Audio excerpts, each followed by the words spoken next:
आज जो सच बोलता है वो हमेशा विवाद में रहता है, और मुझे लगता है कि हर एक हफ्ते पे विवाद में रहते हैं। आप भी शत्रुघ्न से खेसारी लाल यादव बनने में कितना संघर्ष करना पड़ा आपको? कि मैं एक बिहार का बेटा हूँ, जिस तरह आप हैं और जिस तरह आपकी बातों को मैं हमेशा गौर करता हूँ कि आप हमेशा सच की बातें बोलते हैं और आपके अंदर एक ताकत बहुत है। तो कई लोगों के घर पे नौकर भी रहा हूँ। हमारे गुड्डू रंगीला का आप नाम सुने ही होंगे। उनके घर पे मैं 3-4 महीना तो खाना भी बनाया हूँ, झाड़ू पोछा भी लगा। शर्म किसी बात की नहीं आती। मैं दूध बेचा हूँ, पानी भी मिलाया हूँ, वो भी मुझे पता है। मैं लिट्टी बेचता, पानी भी मिलाए हूँ। हाँ। कितना पानी मिलाए थे? अब 1 किलो में 1 पौवा पानी मिला दूसरा काम। एक्चुअली मनीष भैया, जिस तरह आज आपको पूरी दुनिया जान रही है, जहाँ भी आपको लोग प्यार करते हैं, तो आपने अपने आप को साबित किया है ना। हम गेहूँ के गरियाए में हमारा कितना टाइम लगी, लेकिन हमारा सम्मान पावे के होई तो ओकरा लगे जाए के पड़ी। अपन पोस्टर खुदे पान के दुकान पर कितना लोग फाड़ दे हमारा सामान वे, कितना दुकानदार माँ के गाड़ी हमरा दे लोग की हट। अगर आप जैसा भाई साथ में होगा तो हम दुनिया के किसी कोना में तैयार हो जाएंगे। रीज़न सच्चे लोग मिलना चाहिए भैया। जी यह कहब कि अगर अश्लील कोनो चीज़ बा तो ओकरा पर विचार और बात कल बंद कर दिलो, उ काल्हे से सब कुछ बंद हो जाई। अपने आप लोग सभ्य की तरफ भागल शुरू। अच्छा मनीष भैया तो रोज ट्रेंडिंगे में रहे ट्रेंडिंग स्टार हुआ है। नहीं, आप हमेशा आपका हमनी के मनोरंजन करावेली से तो लोग उतना ना सुन पाए भाई, जितना आप बोल देते हैं तो लोग सुन लेते हैं। वो सच्चाई है। तो वेद गलत हो जाता है अगर गलत साबित करने वाले लोग बैठ जाएं तो, क्योंकि आपका विचारधारा गलत उसको करना है, उसको साबित कर देना है कि वो गलत है, तो वो गलत हो जाएगा।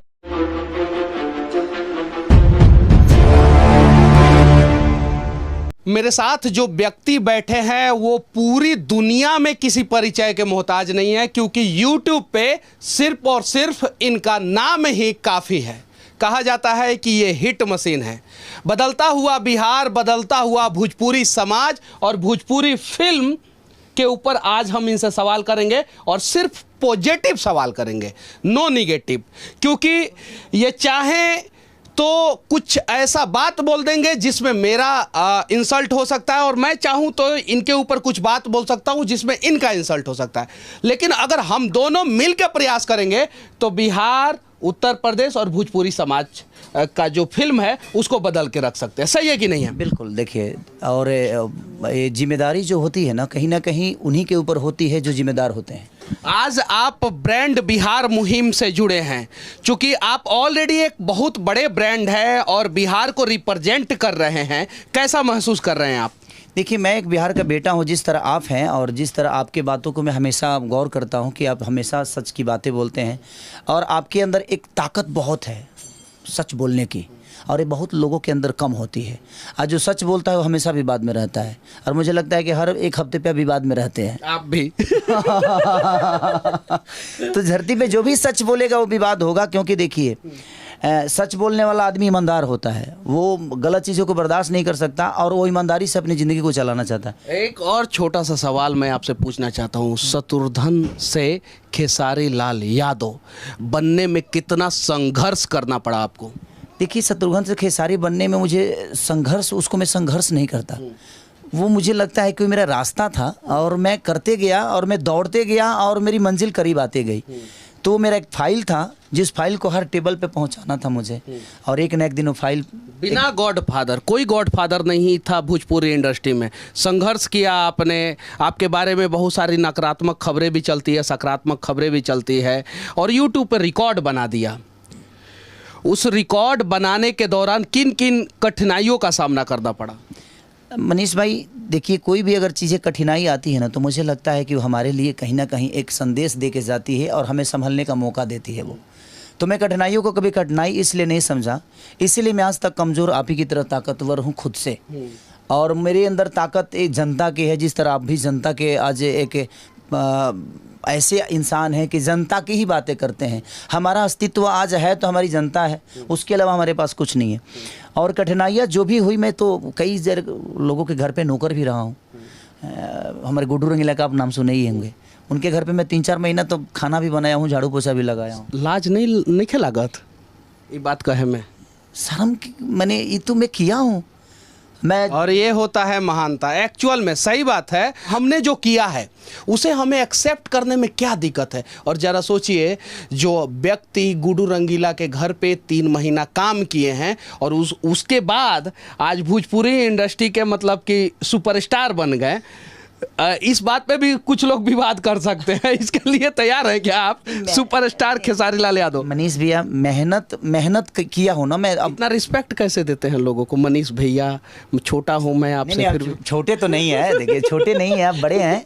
आज आपका औहदा भी बड़ा हो, समाज के एक आप ऐसे आईना है, जिस आईना को फिट करने के लिए आज आप अगर आईना बने हैं तो पूरी दुनिया को भी दिखाते हैं और आप खुद को भी देखते हैं। तो ऐसी आईना है आप एक समाज के। हम भी एक आईना की तरह ही हैं कि हम समाज को अलग विचारधारा में लेके जा सकते हैं, अपने भाषा को लेके जा सकते हैं। तो मुझे शर्म किसी बात की नहीं आती है। मैं दूध बेचा हूँ, पानी भी मिलाया हूँ, वो भी मुझे पता है। मैं लिट्टी बेचता, पानी भी मिलाया हूँ। हाँ। कितना पानी मिलाए थे? अब 1 किलो में 1 पौवा पानी मिला होता है, दूसरा काम 1 किलो में 1 पौवा पानी मिला होता रहनी। अच्छा बच जब हमारे 2.5 रुपया में हमारे पार्ले जी बिस्कुट मिल जाओ तो ओकरा के आदमी खा के अपन जीवन चलावत रहे। ऐसे जब बड़ा गरीबी बहुत ज़्यादा रहे। और हम लिट्टी चोखा भी बेचे हैं, तो जो पलदार हमनी के यहाँ ओखला में एगो संजय कॉलोनी बा, तो जी पलदार लो रहा है जो जे बोरा ढोवे वाला लोग, तो वो लोग खाओ तो प्लेट में खाओ तो प्लेटो धो के हम लोग को खियोले बने। ऐसा नहीं कि हमारा शर्म बा कोनो बात के, लेकिन आज हम कुछ भी बानी तो कहीं ना कहीं लोगन के प्यार बा ना, तो मेहनत करे खातिर तो मुझे हमारा लगा। अच्छा, इतना गाना रहुआ 1 महीना में काहे रिलीज कर देवे नहीं, और सारा गाना आपका लगभग हिट होता है, इसका राज क्या है? कुछ बताइए ताकि दूसरे कलाकार भी इसके बारे में जाने। नहीं, राज ये है भैया कि छोट कंपनी के हम बहुत लेके चली ले। एगो गाना रिलीज होला तो कहीं ना कहीं ओकर औकात बहुत बड़ा ड्यूटी सीरीज तो है ना, वो तो 5-10 लाख में खेले वाला आदमी बा, तो कम से कम ओकर एगो रोजगार हो जाला। आ ओकर एगो गाना हिट हो जाला तो कम से कम 1 से 1.5 करोड़ रुपये 2 करोड़ रुपया कमा लेला, और रातों रात वो चीज़ ओकर जिंदगी बदल जाला। आ ओकरा से कई लोग जुड़ जाला तो कई लोग के घर चले लगेला। और जितना गाना रिलीज करे के कारण हम छोट कंपनी बा कि छोट कंपनी के हम हमेशा गाना देहल चाहिए। ऐसे जो छोट कंपनी जब आगे आई तो हर आदमी के पास रोजगार रही। अगर हम 1 महीना में 20 गो गाना रिलीज करी ले तो हम 20 गो कंपनी के दिले, तब 20 आदमी के हम रोजगार दे देनी, तो कम से कम वो 20 आदमी के तो रोजगार दिए दी। कंप्यूटर लगाई, स्टूडियो में जाई, तो कोशिश रहेला कि ज़्यादा से ज़्यादा आदमी काम करी तो ज़्यादा से ज़्यादा लोग उससे जुड़ी और ज़्यादा से ज़्यादा लोग को रोजगार प्राप्त हुई। कहल जाता कि भोजपुरी में बहुत सारा लोग खेसारी बने के प्रयास करेला और खेसारी ना बन पावेला, एक एमे कितना सच्चाई बा? एक्चुअली मनीष भैया, जिस तरह आज आपको पूरी दुनिया जान रही है, जहाँ भी आपको लोग प्यार करते हैं, तो आपने अपने आप को साबित किया है ना। अब मुँह से देखिए, केहू के मुँह से बोल दे होला काम के लिए बहुत फ़र्क होला। हम केहू के गरियावे में हमरा कितना टाइम लगी, लेकिन हमारा सम्मान पावे के होई तो ओकरा लगे जाए के पड़ी हमके। तो सम्मान और सम्मान में दोनों में बहुत अंतर होला। तो पैसा से सम्मान खरीदा सकला, सम्मान तो ना खरीदाई, सम्मान तो कमाई के पड़ेला। और हम जीवन में सम्मान यही से करी ले कि शायद हम जब स्ट्रगल पीरियड में रहनी तो हमारे केहू सम्मान ना कल। हम जौना कैसेट विक्रेता के लगे जाई अपन कैसेट लेके, पैदल ओबरा पैसों ना रहे तो 4 किलोमीटर 7 किलोमीटर हम 50 किलोमीटर साइकिल चला के गई बनी। अपन पोस्टर खुदे पान के दुकान पर कितना लोग फाड़ दे हमारे समनवे, कितना दुकानदार माँ के गाड़ी हमरा दे दे लोग की हट गावे। और सच में हमारा गावे लूर ना आवत है, अभियो ना आवेला, अभियो तो सीखते आदमी। हम दूसरा विधा के गा के रहे, रामायण महाभारत के गावे वाला आदमी, और अचानक से लोग गीत गावे लगनी, गाते गाते। लेकिन हाँ, हौसला हमारा लग रहा है, हमारी इरादा बहुत मजबूत रहे, हमारा बस बने के रहे, कुछ कोशिश रहे जना कम से कम हमारो प्रोग्राम होके, हमारे कैसेट होके, इहे गो सरदार है। हीरो बने के हम ना सोचले रहनी कि हमको वो हीरो बन जाए, लेकिन अब लोगन के प्यार मिलल तो आदमी आइल, तो वो विधा के हम देखले बनी। मोतिहारी ऐसा जगह पर हम पान के खोखा पर रात भर ठंडा में सुतल बनी, खाली पोस्टर चिपकावे खातिर। हम कितना लोग के गोड़ दबले बनी, कितना लोग के मने कैसेट दुकान पर जाके भैया बैठ जोते जी हम आओ तनी तो 2 घंटा बाद ते जाइए, तो हम कैसेट बेचले बनी, काउंटर संभालले बनी, चिपकौले बनी, पान के दुकान, ठेला, स्टेशन, बस अड्डा, टेम्पू, नाच में जा के हम गाना गौले बनी, खाली अपन कैसेट बजवावे खातिर। अच्छा, यहाँ एगो फिल्म के शूटिंग राउट चल रहा बटे, संघर्ष 2 शायद से फिल्म के नाम है। वो फिल्म के का पूरा बिहार के लोग अपना परिवार के साथ, यूपी के लोग परिवार के साथ बैठ के देख सकता? बिल्कुल। ऐसे जो हमार बेटी खुदे में काम के लिए भी है, हमार खुद के बेटी जौन कृति भी है, दूसरा सिनेमा हो ओकर, वो क्लाइमेक्स में हम बतौले बने कि दुनिया खातिर हर बाप हीरो होला, लेकिन जे देश खातिर हीरो होला वो हर आदमी के बाप हो जाला। और वह कोशिश कैले बा आदमी एगो देश के बचावे के, एगो समाज के बचावे के। अगर एगो बेटा भी सिनेमा देखी तो शायद अपना पिता के कभी भूल ना पाई, एगो पिता भी देखी तो ओकर बेटा कहियो बिगड़ ना पाई। तो हमने के आज अपना बच्चन के बिगाड़े के भी कहीं ना कहीं उद्देश्य हमने के खुदे बवे। इतना ज़्यादा मोबाइल से करीब ओकनी के कदल में अब गूगल में ओकरा कुछ चाहिए तो जरूर 1 मिनट के अंदर मिलता ना, गूगल है हमारे चाहिए तो 1 मिनट में दे देता। और ओकनी के हमनी के जजमेंट करे लगतन जा, तो बच्चन के प्यार देहल जरूरी बा, बच्चन से क्लोज रहल बहुत जरूरी बा, ताकि बच्चा मोबाइल के नज़दीक ना जाओ। अच्छा, फिल्म फेयर अवार्ड होला, आईफा होला, नेशनल फिल्म अवार्ड होला, जौन सबसे बड़का अवार्ड होला भारत में, उसको ग्रैमी ऑस्कर तो वो तो अलग बात बाटे। तो नेशनल फिल्म अवार्ड के लिए कोनो भोजपुरी फिल्म बनता कि ना जो नॉमिनेट होखो? एगो लाख रउआ का करतानी एगो बनल बा सिनेमा हमार, ओकरे खातिर ओकरे काल से शूटिंगो बा हमार। तो काल हम मुंबई जाएब और काल ओकर शूटिंग बावे, काल परसों तरसों 3 दिन गाना और कुछ काम बाकी बा, वही खातिर बनल बावे। अच्छा, एगो सवाल हम पूछतानी रउआ से। लोग अक्सर आरोप लगावेला अश्लील और सभ्य गाना, तो ई रउआ ऊपर ना बहुत सारे लोग के ऊपर लागेला, रउआ ऊपर लागेला, बहुत सारे कलाकारों के भी ऊपर लागेला कि ई गाना अश्लील बाटे, हई लोग अश्लील गावता, हई लोग अच्छा गावता। तो एकरा के केंगे रउआ डिफाइन करे के चाहतनी और एकरा के केंगे रउआ देखेनी? बस हमरा कहे के मतलब कि जितना लोग अश्लील अगर गावता ओकरा के बातें कल बंद कर देहल जाओ। अगर एगो चोर के रुआ केहू के केहू गोली मार देहल, ओकर वो नाम ना लेब तो डकैत ना होई, ओकरा से डेराइल रुआ बंद कर देब तो डकैत ना होई। जब डेराए लगे तो ओकर मन बढ़ जाई, मन बढ़ जाई तो आवेला समय में बहुत बड़ा बदमाश बन जाई। और वही चीज़ होता, हमनी के बुराई के इतना ज़्यादा यूट्यूब पर चर्चा कर देता नहीं जा, अपनी ही भाषा के इतना हमनी के गंदा बना दिले बन जा कि अदर लैंग्वेज के लोग के दिमाग में बैठा दिले बनी जा हमनी के कि ना हमनी ऐसा गंदा है धरती पर केहू है नहीं खे। तो सबसे बड़ा चीज़ बा कि जो भी गंदा गाना है उसका चर्चा बंद कर दीजिए, लोग सर्च कल बंद कर दी। अब गड़ल गड़ल मुद्दा, अब खेसारी लाला से 20 साल पहले का गौले रहले, 15 साल पहले का गौले रहले, ओकरे के उठा के लोग 10-10 मिलियन करा देता। अब तू कह बता लोग ओकरा के खोजी नू, आ खोजी तो सर्च करी तो व्यू बढ़ी, अब व्यू बढ़ी तो भाई कंपनी अपन कमाता। तो आप गलत चीज़ को प्रमोट करना बंद करिए, गलत को गलत साबित करने के लिए आप उसको चर्चा में ला देते हैं। तो सही को सही बनाने के लिए सही के तरफ भागिए और सही का चर्चा करिएगा, तो सही भी देखना दुनिया कल से शुरू कर देगी और लोगों की मजबूरी हो जाएगी। अच्छा, अगर बिहार के बदले के मौका मिली खेसारी लाल यादव के रियल लाइफ में ना, फिल्म रौनी के बहुत बनौले बन लगे जैमें बड़का बड़का अधिकारी बन के बिहार के बदलने बन लगे, रियल लाइफ में कब मौका मिली तो कार हुआ तैयार बनी? अगर आप जैसा भाई साथ में होगा तो हम दुनिया के किसी कोने में तैयार हो जाएंगे। रीज़न सच्चे लोग मिलना चाहिए भैया जीवन में। हम राजनेता हैं ना, आ केहू नेता पर हम टिप्पणी करब ना। हम एक ही वो शब्द जानता नहीं कि जब हमारा बिहार के जितने भी नेता हैं, जब उनके बच्चे बिहार में नहीं पढ़ पा रहे हैं तो हमारे बच्चों का भविष्य होता ही नहीं कर पाएंगे। दूसरी चीज़ कि जब उनका इलाज हमारे पटना शहर में नहीं हो पा रहा है तो हमारे बच्चों का इलाज और हमारे माँ बाप का इलाज पटना शहर में कहाँ संभव है।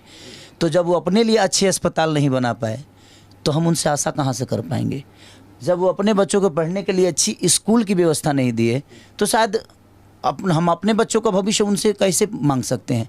तो हमें बदलने की ज़रूरत है और बदलने की कोई ज़रूरी नहीं है। पढ़े लिखे लोग आएंगे जो अपने घर को बेहतर चला सकते हैं, वो आज नहीं तो कल अपने राज्य को भी चला लेंगे। लेकिन हाँ, वो गरीब का ही कोई बेटा होगा जो चलाएगा। जो भी सरकार चल रही है अच्छी चल रही है, अगर लोगों को अच्छा लग रहा है तो हर आदमी अच्छा ही कर रहा है, तभी लोगों को अच्छा लग रहा है, उसमें मैं टिप्पणी नहीं कर सकता। लेकिन मैं चाहता हूं कि बिहार में रोजगार तभी बढ़ेगी जब लोग बाहर से आएंगे, हमारे पास जगह है। झारखंड में सब्सिडी मिलेला, उत्तर प्रदेश में सब्सिडी मिलेला, बिहार में फिल्म शूट होता है तो सब्सिडी नहीं मिलता, एक मलाल नहीं रहता है आप लोगों के अंदर? अब कितने सारे कलाकार भैया अपना आधार कार्ड चेंज करा के यूपी का कर लिए, ये अब तो आपको पता ही नहीं है। कई सारे प्रोड्यूसर मेरे पे दबाव दे रहे हैं कि भैया आप यूपी का आधार कार्ड बनवा लीजिए। 80% होगा यूपी का आदमी तभी सब्सिडी मिलेगा, ऐसा नियम है। ऐसा नियम। हाँ, तो आप लोग मजबूरी में यहाँ लोग कार्ड चेंज करा रहे हैं, लोग बिहार का आधार कार्ड अपना यूपी कर रहे हैं, क्या करेंगे? आखिर प्रोड्यूसर को फायदा नहीं होगा। अब सिनेमा हॉल पे चलता है नहीं लोगों का, मेरा तो चलता है भैया, हम बाकी लोग की बात नहीं करेंगे। हमारे सिनेमा आवेला तो चलेला, लोगों के प्यार हमारे मिलेला। अब बाकी लोग के जेकर नहीं चलता है, चाहे चलतो बा तो अपन आधार कार्ड जी के करा ले बा, ताकि सबके लिए आप सोच रहे हैं। हाँ, तो हमारा कहे के मतलब जे अगर बिहार सरकार ये नियम गलत है, ऐसा नहीं कि गलत सही है, ताकि यूपीए के कलाकार मैंने उसमें काम करी हैं आज जब बिहार के कलाकार बाबू कहाँ जाई। अब बिहार सरकार को भी इस बात पे सोचना चाहिए कि भाई जब हर राज्य के लोग अपने कलाकार के लिए सोच रहे हैं तो हम बिहार के हैं, आज हम यूपी में क्यों शूट कर रहे हैं भैया। आप ही बताइए कि अगर हम कम से कम 300 यूनिट 70 गो रूम बुक बा, खाली होटल के बिल नहीं हुई तो 20 लाख रुपया आई, ट्रेवल के खर्चा नहीं हुई तो 10 से 12 लाख रुपया आई, खाना के खर्चा नहीं हुई तो 15 लाख रुपया आई, बाकी सब सिस्टम के खर्चा नहीं तो सब मिला के हम कम से कम 2 करोड़ यूपी सरकार के दे के जाता नहीं ना। तो यह 2 करोड़वा हम बिहार सरकार के दे देती तो कम से कम लोग को रोजगार मिल जाइत, केहू लाइट खरीद लीत, केहू स्टूडियो डाल लीत, केहू कैमरा खरीद लीत, तो सबके रोजगार बढ़ जात, 2 रोटी सबके मिले लगित, आ सिनेमा बनित लोग के सिनेमा के काम मिले लगित, हर चीज़ होखे लगित ना। तब तो कहिए से आदमी कहते हुए, लेकिन केकरा से कहे जाए भैया हमारे फिल्म सिटी के कब निर्माण हुई बिहार में? चूँकि हमरा पता बटे रौनी जैसन कलाकार अगर थोड़ा सा आवाज़ उठाई तो जल्द से जल्द फिल्म सिटी बन सकता। भैया हम दीपक जी से मिले थे, उस समय वो नीतीश जी के पीए थे। दीपक क्या नाम था उनको, दीपक नाम है, बाकी का टाइटल मुझे पता नहीं है।